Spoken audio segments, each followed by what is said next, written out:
So, it's a little easier to accustom to it.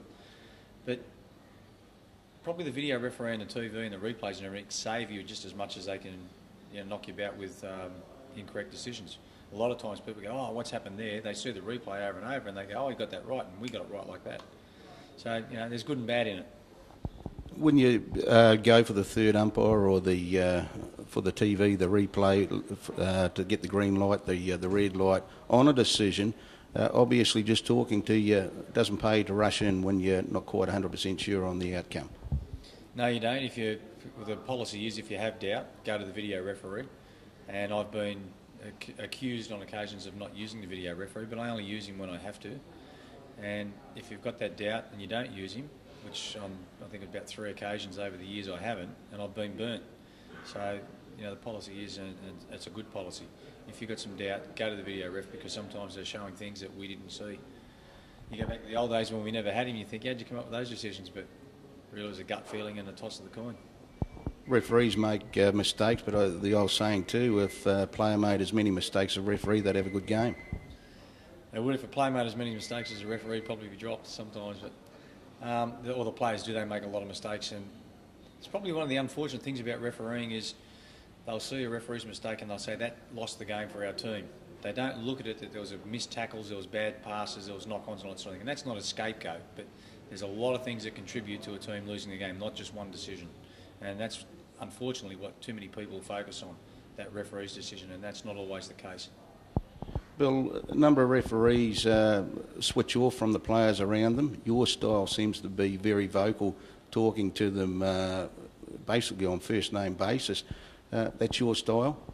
It is my style, and it works. I seem to get the respect out of the players by turning around and calling them by their name and talking to them on a level that I'd like to be spoken to. And because I'd played the game for so many years, I knew how I like to be treated, and that's exactly the way that I would like to treat the players.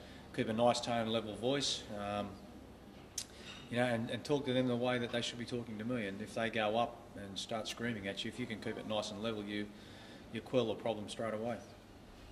Fitness a big thing in regards to refereeing, just as probably more important than basically knowing the rules. If you're not fit, I suppose the rules seem to go out the back door. So you work on your fitness?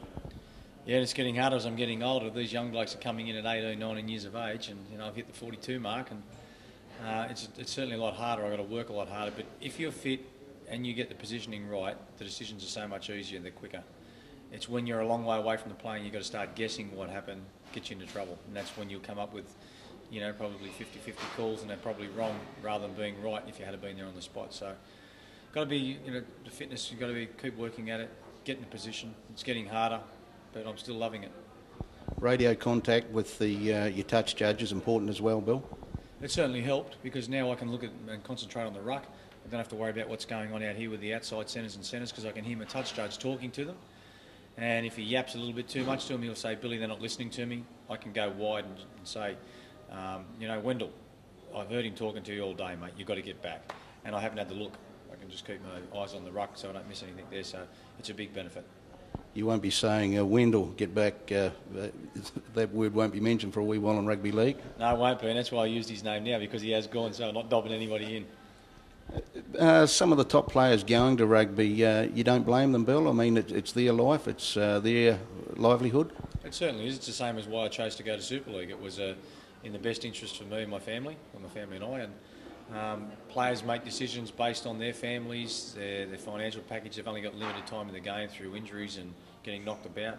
So they've got to do the best for themselves. And sometimes, if they've already got the money and they're quite happy with the money, it's a personal challenge to switch over and do another code and see if they can excel at it. It's something that a lot of them get that challenge out of, and they go and do it. It'd be no different if an offer came to me to go to rugby union or AFL or something like that. If you thought there was a challenge there, you might grab it.